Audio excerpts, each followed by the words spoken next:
કેસરિયા ઝંડા મજબૂત દંડા સાથે આપણે કમલમને ઘેરીશું આ જાહેરાત કરી છે કરણી સેનાના નેતા રાજ શેખાવતે ક્ષત્રિય સમાજના યુવકોને લડાઈ માટે તૈયાર રહેવા આહવાન કર્યું અને હુંકાર કર્યો કે લોકોને જે સમજવું હોય તે સમજે, પણ હવે આપણે કમલમ પર એકઠા થઈને ભાજપની ભાષામાં જવાબ આપવાનો છે।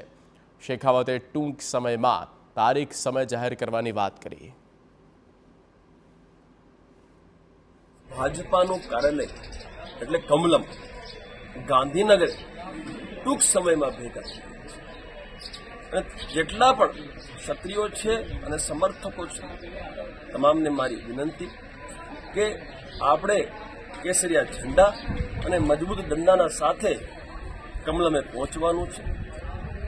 જેને જે સમજવું એ સમજે, રજૂઆત તો રજૂઆત, ઘેરાવ તો ઘેરાવ, ધરના પ્રદર્શન તો ધરના પ્રદર્શન, જેને જે સમજવું હોય સમજે, જેને જે ભાષામાં જવાબ જોઈએ એ ભાષામાં જવાબ હવે આપવા માટે આપણે સૌએ ગાંધીનગરમાં ભેગા થવાનું છું કમલમે।